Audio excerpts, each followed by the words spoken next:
Bismillah walhamdulillah summa salatu wassalamu ala rasulillah sayyidina wa maulana Muhammadin ibnu Abdullah.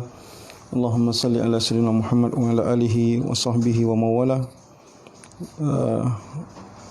Para pendengar yang dimuliakan Allah Subhanahu wa taala, terkhusus jamaah Majlis Sunan Al-Mustafa.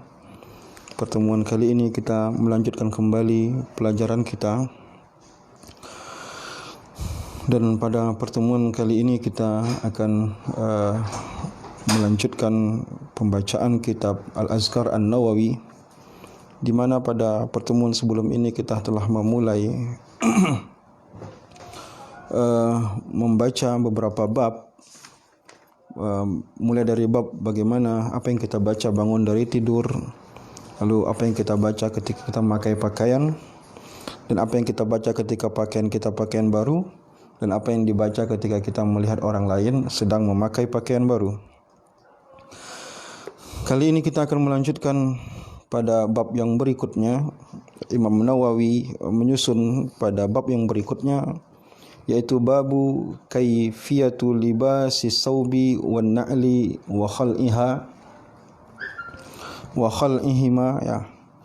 Bab bagaimana cara memakai pakaian, baju, wan na'li dan alas kaki, wa khal'ihima dan bagaimana cara melepaskan keduanya, ya, melepaskan baju dan melepaskan alas kaki tadi. Sebelum Imam Nawawi mencantumkan hadis-hadis yang berkaitan dengan ini, ia menjelaskan yustahabbu an yabtadi'a, disunnahkan memulai fi labsi saubi wan na'li was sarawili wa shibhiha bil yamini min kummaihi wa rijlai sarawil. Disunnahkan memulai memakai pakaian lengannya, artinya memulai dengan lengan kanan, baik ketika memakai baju maupun memakai celana ataupun memakai sendal. Wa rijlai sarawil, begitu juga ketika kita memakai celana, ada yang kanan, ada yang kiri. Ketika memakai disunnahkan untuk memakai yang kanan, ya. Jadi ini baju kita ada lengan kanan, ada lengan kiri. Ketika kita memakainya disunnahkan untuk memakai yang kanan lebih dahulu. Begitu juga ketika kita memakai sendal. Sendal itu ada kanan, ada kiri. Disunnahkan bagi kita untuk memulai memakai yang kanan. Begitu juga ketika celana. Celana ada kanan, ada sebelah kirinya. Maka disunnahkan bagi kita untuk memulai dari yang sebelah kanan. Wa yakhla'u al-aisar summa al-ayman, dan ketika kita melepaskannya disunnahkan untuk melepaskan sebelah kiri dulu baru kanan, sebalik daripada memakai. Kalau memakai dahulukan kanan, kalau melepaskan dahulukan kiri. Baik baju, baik celana maupun sendal, apa saja yang ada kanan kirinya, maka mulailah segala sesuatu itu dari sebelah kanan dan akhiri dari sebelah kiri. Lepaskan dari sebelah kiri, ya. Wa kazalikal iktihal, begitu juga ketika orang bercelak, ya. Ada dulu, ya, orang bercelak untuk menghias diri, baik laki-laki maupun perempuan. Ketika bercelak itu pun disunahkan yang kanan dulu, ya. Ketika kita mengoleskan celak itu disunahkan sebelah kanan dulu, dan nanti ketika menghapusnya disunahkan yang kiri dulu. Wasiwak, begitu juga ketika menggosok gigi disunahkan yang kanan dulu kita gosok, baru yang kiri. Wa taqlimul azfar, begitu juga ketika memotong kuku, potonglah kuku yang sebelah kanan dulu baru yang sebelah kiri. Wa qassus syarib, dan juga ketika kita memendekkan atau mencukur kumis. Wa nutful ibti, ketika kita mencabut atau mencukur bulu ketiak. Wa halqil ra'si, ketika kita mencukur rambut. Ada areal kanan, ada areal kiri, disunahkan yang kanan dulu. Wassalamu minas salah, begitu juga dalam ibadah salat, ketika mengucapkan salam kita mendahulukan kanan daripada yang kiri, ya. Wa dukhulul masajid, ketika masuk ke masjid dahulukan kaki kanan daripada kiri. Wal khuruj minal khala, ketika kita keluar dari kamar mandi WC kita dahulukan kaki kanan, masuk kiri, keluar kanan. Wal wudu, begitu juga ketika kita berwudu disunnahkan untuk membasuh yang kanan dulu baru yang kiri. Wal ghusl, begitu juga ketika kita mandi, ya, mandi wajib atau mandi sunnah, disunnahkan kita untuk menggosok yang kanan dulu baru yang kiri. Wal aklu wasyarabu wal musafaha, begitu juga makan, pakailah tangan kanan. Wasyarab, minum, pakailah tangan kanan.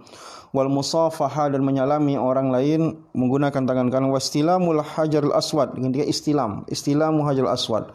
Ketika kita tidak sanggup untuk memegang hajar aswad, kita disunahkan untuk istilam, melambaikan tangan begini, disunahkan tangan kanan.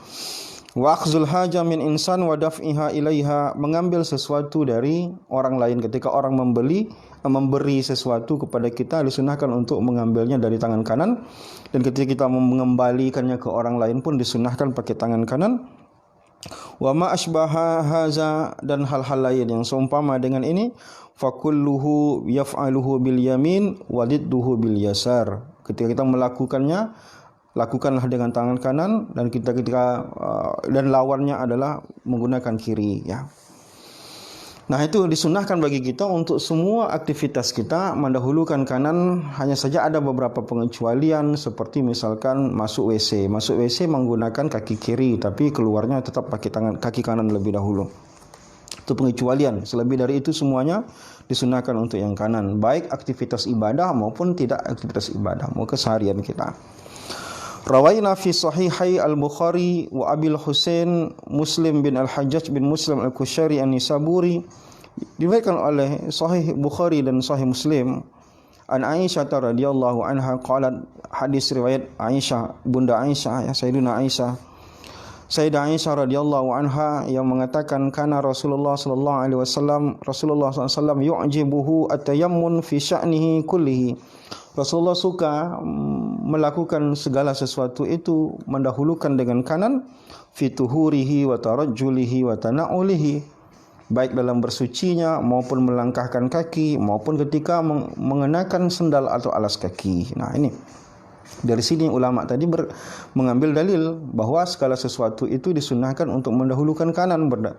Walaupun di dalam hadis ini disebutkan bersuci, melangkahkan kaki atau memakai alas kaki, itu disunahkan karena Rasulullah SAW menyukai mendahulukan kanan. Di hadis lain, rawaina fi sunani Abi Dawud, diriwayatkan Sunan Abi Dawud wa ghairuhu bil isnad sahih, dengan sanad yang sahih, an Aisyah radhiyallahu anha, diriwayatkan oleh Aisyah radhiyallahu anha qalat, yang mengatakan, kanat yadu Rasulillah SAW al-yumna li tuhurihi wa ta'amihi. Rasulullah SAW menggunakan tangannya, ya, menggunakan tangan kanan li tuhurihi, untuk bersuci, mendahulukan kanan, wa ta'amihi, begitu juga ketika makan Rasulullah menggunakan tangan kanan. Wa kanatul yusra li khalaihi, ketika Rasulullah menggunakan tangan kiri itu biasanya digunakan untuk khala. Kalau bahasa kitanya, ketika kita membersihkan kemaluan ataupun ketika kita selesai buang air besar, ya, itu dibersihkan pakai tangan kiri. Wa ma kana min azan, begitu juga kalau seandainya hal-hal yang sifatnya agak kotor begitu, ya, itu dipegang pakai tangan kiri, sedangkan kanan itu tidak digunakan. Nah, ini menunjukkan bahwa memang kiri ini digunakan untuk hal-hal yang agak bersifat kotor, ya, gitu, ya. Wa rawaina fi sunani Abi Dawud wa sunanul Baihaqi an Hafsah radhiyallahu anha, kami riwayatkan pula dalam Sunan Abi Dawud dan Sunan Baihaqi, hadis riwayat Hafsah radhiyallahu anha, anna Rasulullah sallallahu alaihi wasallam, bahwa Rasulullah sallallahu alaihi wasallam kana yaj'alu yaminahu, dia menjadikan atau menggunakan tangan kanannya li ta'amihi, untuk makan, wa syarabihi, untuk minum, wa siyabihi, dan untuk berpakaian, wa yaj'alu yasarahu lima siwa zalik, dan dia menggunakan yang kiri untuk perkara selain itu. Nah, wa rawaina an Abi Hurairah radhiyallahu anhu, diriwayatkan pula oleh Sayyidina Abu Hurairah radhiyallahu anhu, an Rasulillah sallallahu alaihi wasallam, dari Rasulullah sallallahu alaihi wasallam, qala, Rasulullah mengatakan, iza labistum, apabila kalian berpakaian, wa iza tawadda'tum, dan apabila kalian berwudu, fabda'u bi ayaminikum, maka mulailah dengan yang kanan-kanan kalian. Nah, ini penting bagi kita di dalam tata cara berpakaian itu, ataupun selain berpakaian juga ketika kita beraktivitas, makan dan segala macam, maka agama kita mengatur, ya, di antara hal yang diatur oleh agama kita adalah memulai segala sesuatu itu, walaupun ada beberapa pengecualian, memulainya dengan tangan kanan, dan melakukan perkara-perkara yang baik itu menggunakan tangan kanan, baik itu urusan ibadah, baik itu urusan keperluan pribadi, sampai ketika kita berinteraksi dengan orang lain maka kita menggunakan tangan kanan. Ini adab yang diajarkan dalam agama kita, bukan sekedar budaya. Meskipun kita punya budaya tangan kanan, tapi tetap kita menggunakan tangan kanan itu dengan alasan karena agama kita mengatur itu, ya. Maka orang yang cenderung tangan kiri, maka dalam aktivitas-aktivitas tertentu dia harus memaksakan diri menggunakan tangan kanan. Meskipun dia cenderung kiri, maka itulah cobaan untuk dia, bagaimana dia ketika makan dia tetap menggunakan tangan kanan, ketika dia minum tetap dia menggunakan tangan kanan, ya. Kalau untuk urusan lain dia bisa menggunakan tangan kiri. Nah, babu ma yaqulu iza khala'a saubahu li ghuslin aw naumin aw nahwihima.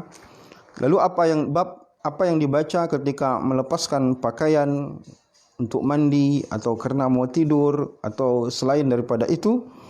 Rawaina fi kitab, kami meriwayatkan dalam kitab Ibnu Sinni an Sayyidina Anas radhiyallahu anhu, dari Sayyidina Anas bin Malik ya radhiyallahu anhu, qala Rasulullah sallallahu alaihi wasallam, satru ma baina a'yunil jinni wa aurati bani Adam, yang dapat menutup, ya, antara matanya jin dan aurat manusia, ya. An yaqula ar-rajul muslimu iza arada an yatraha siyabahu, adalah ketika seorang muslim melepaskan pakaiannya, dia membaca bismillahillazi la ilaha illahu. Ketika kita melepaskan pakaian, maka terlihatlah aurat kita, kadang terlihatlah kemaluan kita, terlihatlah aurat-aurat besar kita. Maka jin bisa melihat itu, dan itu tidak baik untuk kita ada ain jin di situ. Maka yang bisa menghalangi pandangan jin di situ apa? Ada doa yang kita baca ketika kita melepaskan pakaian kita. Ya, bisa jadi kita kepanasan tidur, kita mungkin melepaskan sebagian pakaian kita supaya jangan terlalu gerah. Mungkin ketika kita mandi, tidak semua aurat kita yang tentu saja tidak semua aurat kita yang tertutup, ya. Maka oleh karena itu kita menutupnya mungkin dari pandangan manusia melalui dinding-dinding kamar mandi ataupun kamar tidur kita, tapi dari pandangan jin itu tidak bisa. Yang bisa menghalangi pandangan jin daripada aurat kita itu apa? Yaitu bacaan, ya. Bacaannya apa? Bismillahillazi la ilaha illahu, atau huwa la bismillahillazi la ilaha illahu. Nah, itu yang harus kita amalkan, ya, dalam keseharian kita, ya. Supaya selama aurat kita mungkin terbuka karena hajat kita untuk melepaskannya, selama itu pula ada pembenteng sehingga jin tidak bisa melihat aurat kita. Bismillahillazi la ilaha illahu, ya. Babu ma yaqulu hala khurujihi min baitihi. Bab apa yang dibaca ketika keluar dari rumah, ya. Rawaina an Ummi Salamah radhiyallahu anha, diriwayatkan oleh Ummu Salamah radhiyallahu anha. Ummu Salamah ini namanya Hindun, ya. Anan Nabiyya sallallahu alaihi wasallam kana iza kharaja min baitihi, bahwa Nabi sallallahu alaihi wasallam apabila keluar dari rumahnya, qala, ia membaca bismillahi tawakkaltu 'ala Allahi Allahumma inni a'udzubika an adilla au udal au azilla au uzal au azlima au uzlam au ajahala au yujhal alayya. Nah,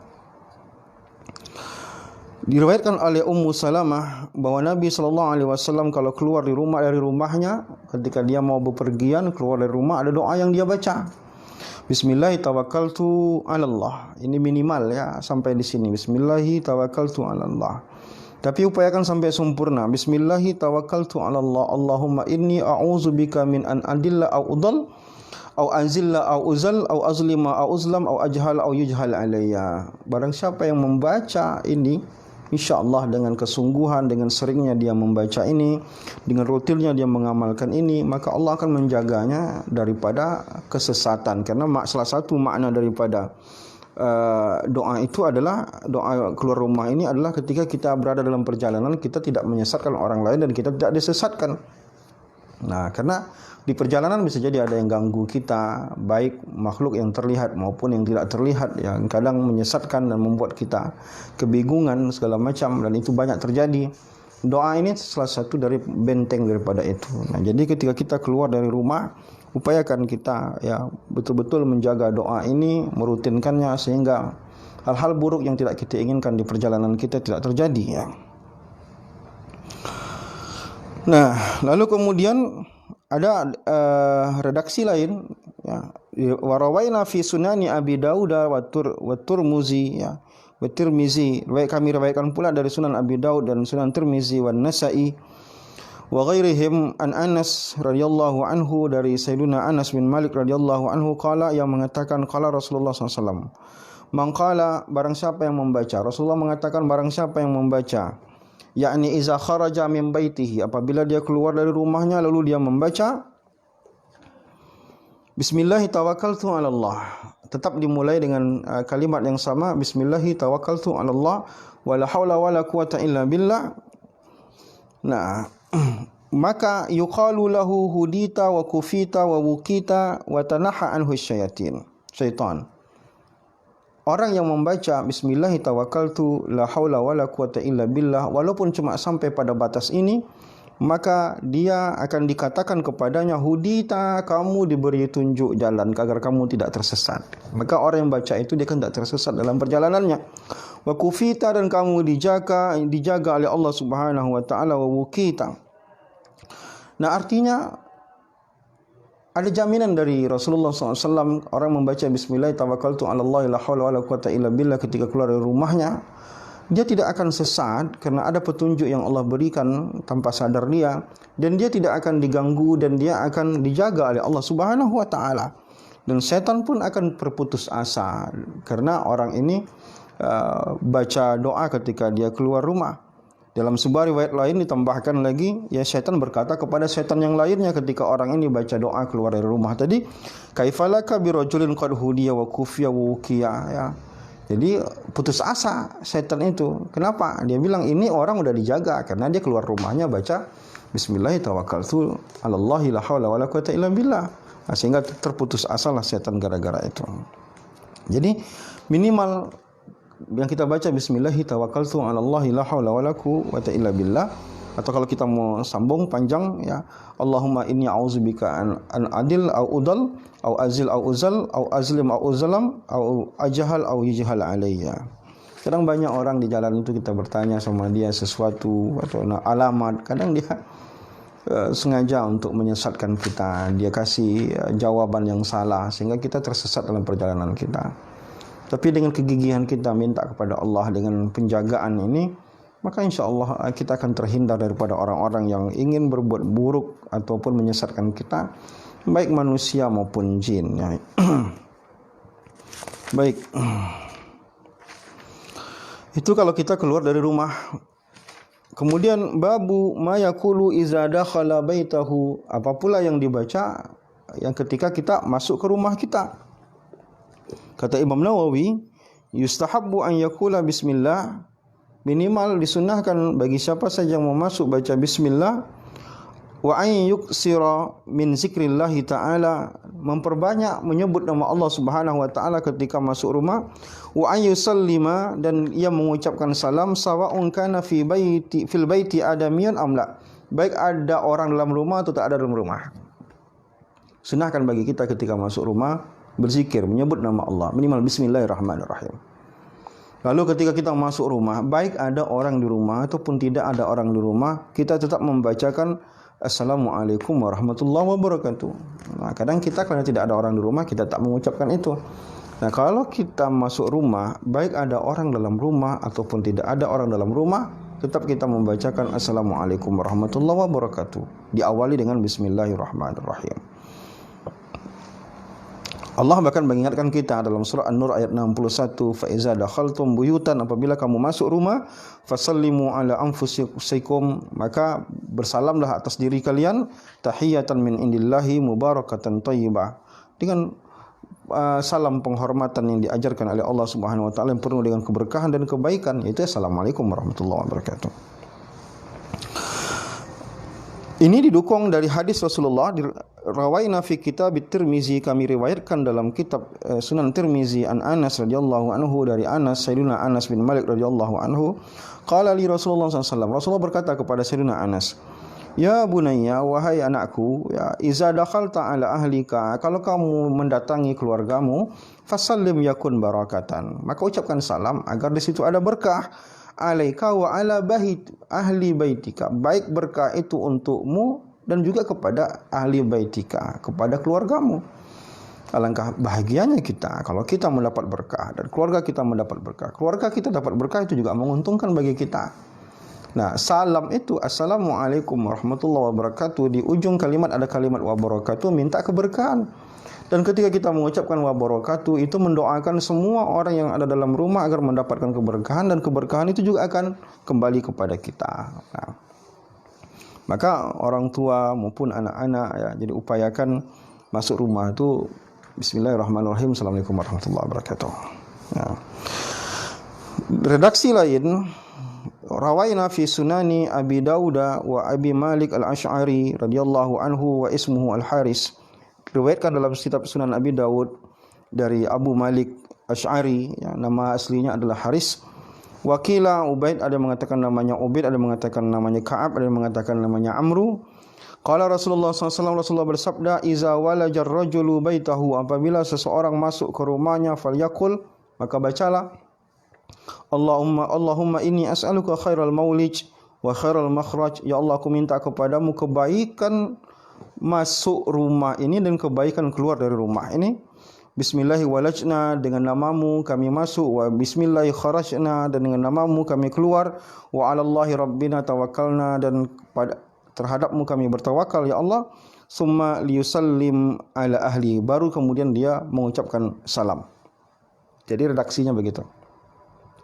Bismillahirrahmanirrahim dulu, lalu baca Allahumma inni as'aluka khairul maulij wa khairul makhraj, bismillahi walajna wa bismillahi kharajna wa 'alallahi rabbina tawakkalna, baru ucap assalamualaikum warahmatullahi wabarakatuh. Jadi urutannya begitu. Masuk rumah, sebelum masuk baca bismillahirrahmanirrahim, baca doa Allahumma inni as'aluka khairul maulij wa khairul makhraj, ya, bismillahi walajna wa bismillahi kharajna bismillahi alaika tawakkalna, lalu baru kita baca assalamualaikum. Bacalah assalamualaikum dengan lengkap, jangan mikum itu tidak ada artinya. Dibacalah assalamualaikum, minimal itu, ya. Nah, itu yang kita baca, ya, itu penting untuk kita baca. Nah, inilah beberapa, ya, yang kita baca sore ini, penting bagi kita untuk mengamalkannya supaya apa, ya, supaya ketika kita beraktivitas, berpakaian tetap bernilai ibadah. Masuk keluar dari rumah kita ada juga nilai ibadahnya. Masuk ke rumah kita ada juga nilai ibadahnya, sehingga semua aktivitas kita, keseharian kita, ya, itu bernilai ibadah dengan zikir-zikir, dengan doa-doa yang diajarkan oleh Rasulullah SAW ini.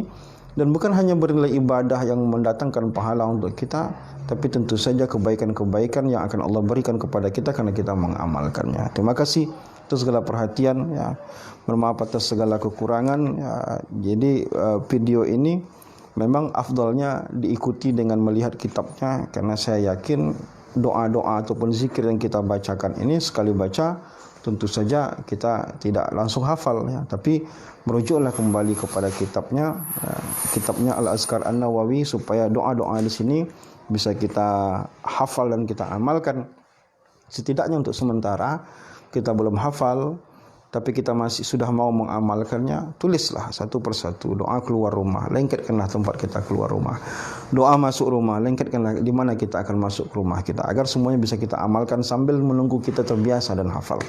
Terima kasih. Assalamualaikum warahmatullahi wabarakatuh.